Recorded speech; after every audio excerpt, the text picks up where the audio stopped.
looking at all the beautiful colors around. We have some trees down on Dishman Micah that are always just blaze red this time of year, and it's always a nice reminder that winter is coming.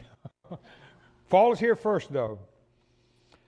We are continuing our final week in, Nehemiah. We'll be in chapter 13 today. And I hope this has been a good study for you. I've enjoyed it as well, and we'll talk more about that at the end.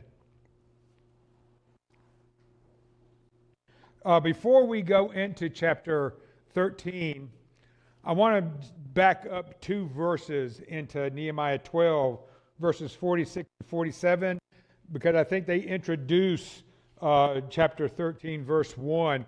Remember, when the Bible was written, it was a letter, a story. There was no chapters and verses subdividing it. Whenever they interpreted the Bible, they added the chapters and the verses to make it easier to read, easier to understand. But sometimes when they cut it off, like we'll see this morning, they kind of cut off the storyline. And that's what I see as we look into this. So that's the reason I want to back up 2 verses. Verse 46 of chapter 12. For long ago, in the days of David and Asaph, there had been directors for the musicians and for the songs of praise and thanksgiving to God. So in the days of Zerubbabel and of Nehemiah, all Israel contributed the daily portions for the musicians and the gatekeepers. They also set aside the portion for the Levites, and the Levites set aside the portion for the descendants of Aaron. Then going into chapter 13, on that day, and that's the reason I went back to decide, what they were talking about when they just talk about on that day. They read from the book of Moses in the hearing of the people, and it was found written that no Amorite or Moabite should ever enter the assembly of God. And again, they're going back to the book of Moses. We've seen this, I think, 2 other times, to where they've gone back to those first 5 books and have read from that. And they've been going back to this as an example of what they should be doing in the present day in Jerusalem. And so they've gone back and they see here that there should not be any foreign people in the assembly of God. Verse 2, for they did not meet the people of Israel with bread and water, but hired Balaam against them to curse them. Yet our God turned the curse into a blessing. As soon as the people heard the law, they separated from Israel all those of foreign descent. And as we have been studying throughout Nehemiah, Nehemiah keeps taking them back to the original teachings of God, back to the book of Moses, the books of law, and how they, as Jews, the chosen people of God, are supposed to be living. And they keep breaking that, as we'll see they continue to do in this last chapter, okay? But they were reminded that, we shouldn't have all these foreign people in our assembly because they are bringing in false teachings. And God knew this. He knew that they would be bringing in their idol worship.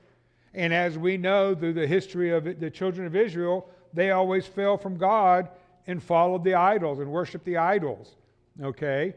And so they realize this again, and they kick all of these people out of the assembly of God. Now, I want to take a quick minute here and talk about Balaam that they hired. Balaam was a soothsayer, a wicked prophet in the Bible, and is noteworthy because although he was a wicked prophet, he was not a false prophet.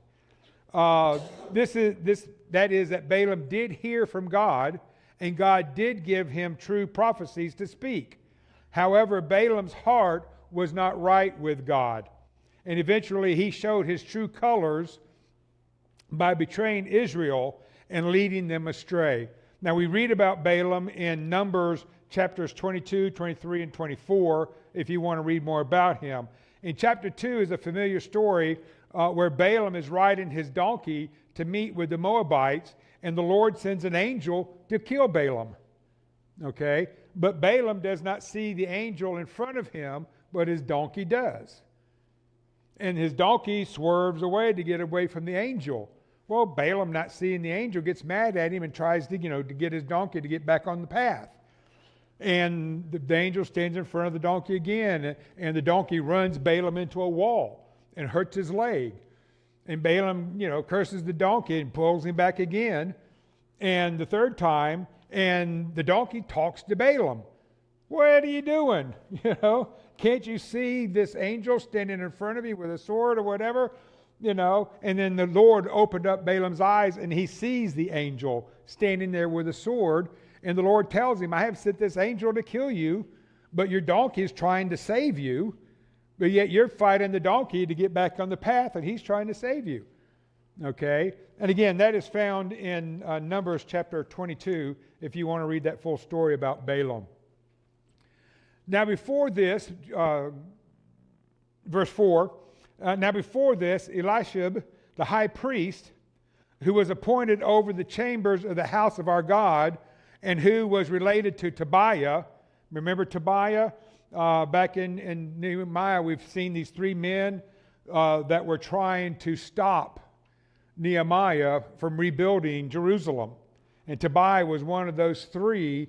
Remember, they tried to get Nehemiah to leave the city so that they could kill him. But Nehemiah was smart, and he did not go. Then they found out, Tobiah had spies inside Jerusalem, if I can use that term. And so they were using them to try to bring Nehemiah into the house of God so that they could kill him and so that he could hide up there. So Tobiah is one of these three original people that had been trying to stop the rebuilding of Jerusalem. Verse 5, prepared for Tobiah, this high priest prepared for Tobiah a large chamber where they had previously put the grain offering, the frankincense, the vessels, and the tithes of grain, wine, and oil, which were given by commandments to the Levites, the singers and gatekeepers, and the contributions for the priests. And we've talked about this, how the tribes took up a tenth collection, and that they were to supply a portion of that to the Levites. The Levites were in charge of the tabernacle and of the temple and of the worship services and everything else. Okay? And so they had this chamber in the house of God to store all of the stuff that they needed to survive on. But this high priest has taken all of these tithes and gotten rid of them. And as we're going to see in the next slide, he's made a house there for Tobiah, an enemy, in the house of God to live. Verse 6. While this was taking place, now Nehemiah is explaining why all this is taking place, and it's because he wasn't there. While this was taking place, I was not in Jerusalem, for in the 32nd year of Artaxerxes, king of Babylon, I went to the king. And after some time, I asked leave for the king. And remember, this is where Nehemiah came from. He was the cupbearer to the king. He has come down to Jerusalem to rebuild Jerusalem. Now he's gone back up to the king. And while he was gone, Jerusalem has turned back. You know the old saying, while the cat's away, the mice will play. Okay? And that's what's happened here. Nehemiah comes down, he rebuilds Jerusalem, rebuilds the walls, the gates, the doors. They rebuild the inside, they get houses built and everything else. And now that it's back, and he's set them straight, remember, because of all the things that they were doing wrong, against God's will, he straightened it all out. He goes back up to see the king, and while he's gone, the Jews go back to their old ways. And that's what we're seeing here, are all the things that they have done to turn back. And we know the history of the Israelites, don't we? They follow God, they do good, but then they turn from God, they start worshiping idols, they get captured, they go into captivity, they realize their ways, and they turn back to God, and they go back up, and they worship God for a time, and then they turn their backs on God, worship idols, and disobey God, get captured. And that's what has happened. And that's what happened when this all started, because Jerusalem had been captured by the Babylonians. They had destroyed Jerusalem. Nehemiah has come down and rebuilt it. He's turned them back on the right path. But when he goes back up to see the king, the Jews go back to their normal thing, and we see then that they have come back down and are doing everything that they're not supposed to be doing. And so Nehemiah here is telling them what has happened. Verse 7, and he came to Jerusalem, and I then discovered the evil that Eliashib, the high priest, had done for Tobiah, preparing for him a chamber in the courts of the house of God. And I was very angry. And I threw all the household furniture of Tobiah out of the chamber. So he's made himself an apartment or a house and is living in the house of God, this traitor of God. Verse 9, then I gave orders, and they cleansed the chambers, and I brought back there the vessels of the house of God with the grain offering and the frankincense. We as Christians need to be on our toes and watch out for things like this happening in the church. We need to be aware when things are not going the way they should be going, and we must be willing to step up and stand our ground and do what is right. And we're going to read more about that as we continue on in this last chapter. I want to jump over to Matthew 21, verses 12 and 13. We see this happening in the temple in the New Testament by Jesus himself. And Jesus entered into the temple and drove out all who sold and bought in the temple. And he overturned the tables of the money changers and the seats of those who sold pigeons. He said to them, it is written, my house shall be called a house of prayer, but you make it a den of robbers. And what scholars think was happening was they were taking and selling the pigeons and things that they needed for their offerings, but then they're going to the back door and getting all the pigeons that they were not offering them, and they were taking the offerings and taking them back out and selling them again. Okay? They're making it a den of thieves, a den of robbers. And that is what upset Jesus, and he overturned and cleaned the temple. Going back to Nehemiah 13, verse 10, I also found out that the portions of the Levites had not been given to them, so that the Levites and the singers who did the work had fled each to his field. So I confronted the officials and said, why is the house of God forsaken? And I gathered them together, and I set them in their stations.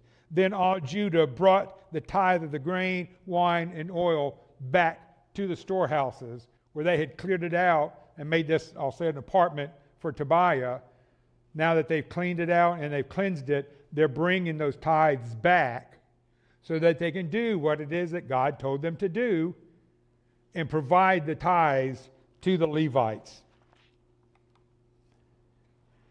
Verse 13, and I appointed as treasurers over the storehouses Shalima the priest, Zadok the scribe, and Pedaiah of the Levites, and as their assistant Hanan the son of Zachor, son of Mattani.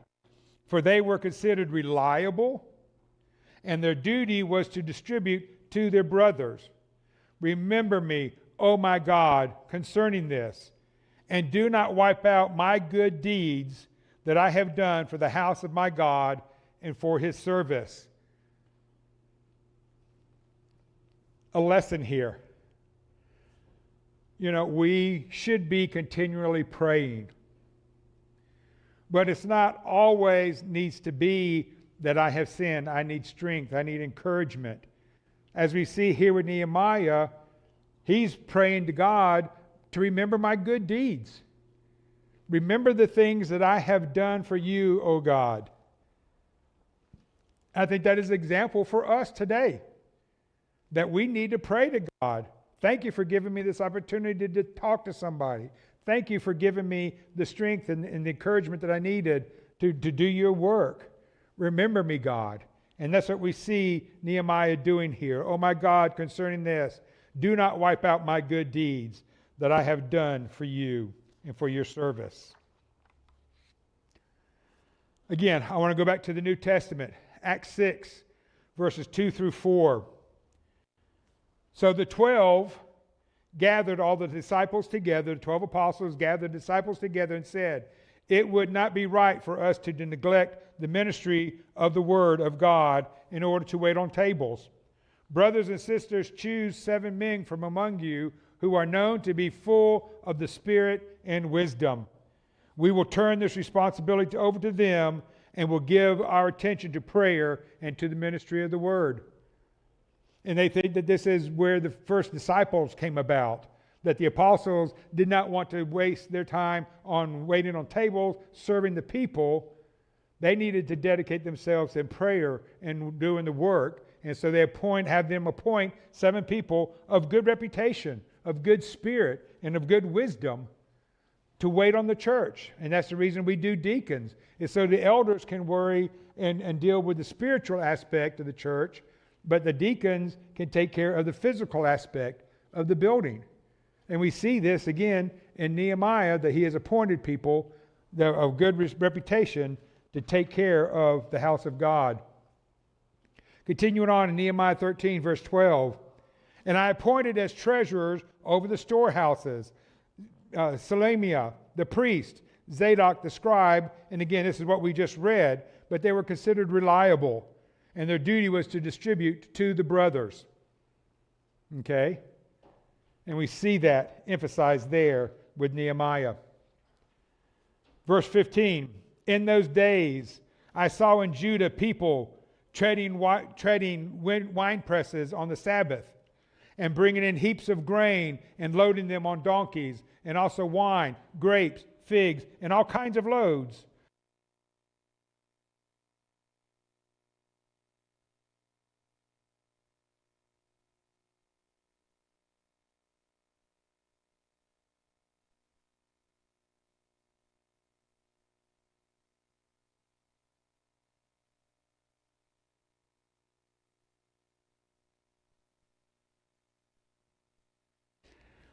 Okay, there it goes. And so again, remember before Nehemiah left, he set up what they should and shouldn't do on the Sabbath. He closed the gates so they would not sell and buy on the Sabbath. But while he was gone, the Jews went down, and they were more interested in making money than they were honoring the Sabbath. Okay? And so they started doing that again.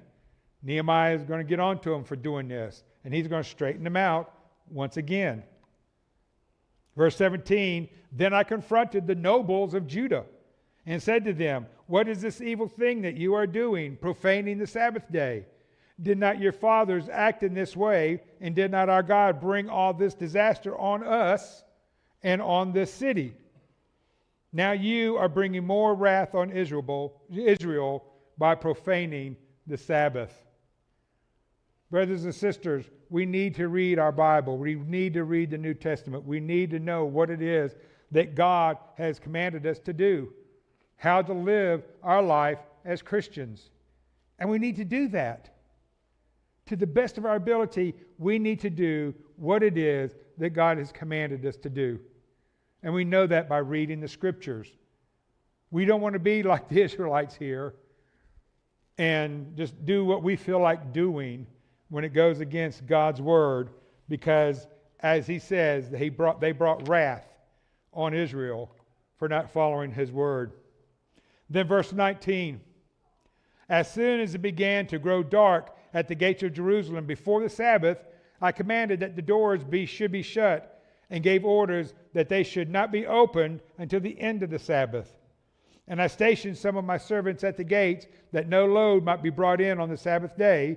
Then the merchants and sellers of all kinds of wares lodged outside Jerusalem once or twice. So again, Nehemiah is taking a firm stance on doing what needs to be done to bring Jerusalem back to where they should be in following God. Verse 21, but I warned them and said to them, why do you lodge outside the wall? If you do so again, I will lay hands on you. From that time on, they did not come on the Sabbath. Then I commanded the Levites that they should purify themselves and come and guard the gate. to keep the Sabbath day holy. They did what they needed to do to keep the people away from the gates of Jerusalem so that they could keep their city holy. Remember this also in my favor, O my God, and spare me according to the greatness of your steadfast love. Again, Nehemiah is saying a short prayer to God. Remember this also in my favor, Lord. Remember me and spare me according to the greatness of your love. Then in verse 23, in those days also I saw the Jews who had married women of Ashdod, Ammon, and Moab. And half of the children spoke the language of Ashdod, and they did not speak the language of Judah, but only the language of each people. Again, Nehemiah had told them, going back to the law of Moses, going back to what God had told them when they entered into the promised land, wipe out everybody, do not intermingle, do not intermarry, because they will pull you back to idol worshiping. And that's what we see in here, is that they have intermarried to the point that the Jewish kids do not know how to speak the Jewish language. They do not know how to speak the Hebrew. And that's wrong. Verse 25, and I confronted them and cursed them and beat some of them and pulled out their hair. And I made them take an oath in the name of God, saying, you shall not give your daughters to the sons, or take the daughters of your sons, or for yourselves. Again, we've got to go back to what it is that God has commanded us to do. I mean, you might think, well, that is just unfair. God had a reason for it. He knew that if they intermarried with the foreigners, that they would revert back to the idol worship, that they would turn their back on God. And that is exactly what they have done. Excuse me. Verse 26. Did not Solomon, king of Israel, sin on account of such women? Among the many nations, there was no king like him, and he was beloved by his God, and God made him king over all of Israel. Nevertheless, foreign women made him to sin. Shall we then listen to you and do all this great evil and act treacherously against our God by marrying foreign women? And we read about this in 1 Kings 11, verse 3. Solomon had 700 wives and 300 concubines, and his wives turned away his heart. Why? Because they were foreign women. They drew King Solomon, the smartest man alive ever, away from God and into idol worshiping. And that is what God warned them of. Even Solomon was turned by having foreign wives. And Nehemiah is saying the same thing is happening here. Obey God. You might not understand why, you might not agree why, but we need to obey what it is that God has commanded us to do. Verse 28, and one of the sons of Jehoiada, the son of Elishab, the high priest, so the high priest's son, was the son-in-law of Sanballat the Hornite. Therefore I chased him from me. Remember, the three men that we started off with that was going against Nehemiah, that was trying to kill Nehemiah. The head guy, the kingpin, whatever you want to call him, was Sanballat. And now his daughter has married the high priest's son. Okay? You know that's not going to work out well. Okay? Verse 29, remember them, O my God, because they have desecrated the priesthood and the covenant of the priesthood and the Levites. Again, the high priest's son has gone against the teachings of God and has married a foreign woman. And then our last verse today from Nehemiah 13 and the last verse of Nehemiah. Thus I cleansed them from everything foreign, and I established the duties of the priest and the Levites, each in his work. And I provided for the wood offering at appointed times and for the first fruits. So Nehemiah has come back from the king and has done everything that he can a second time to get Jerusalem back on the straight and narrow, back in the way that they should be. Okay? But as we know, through history, they didn't stay up here for long, did they? No. They ended up falling again.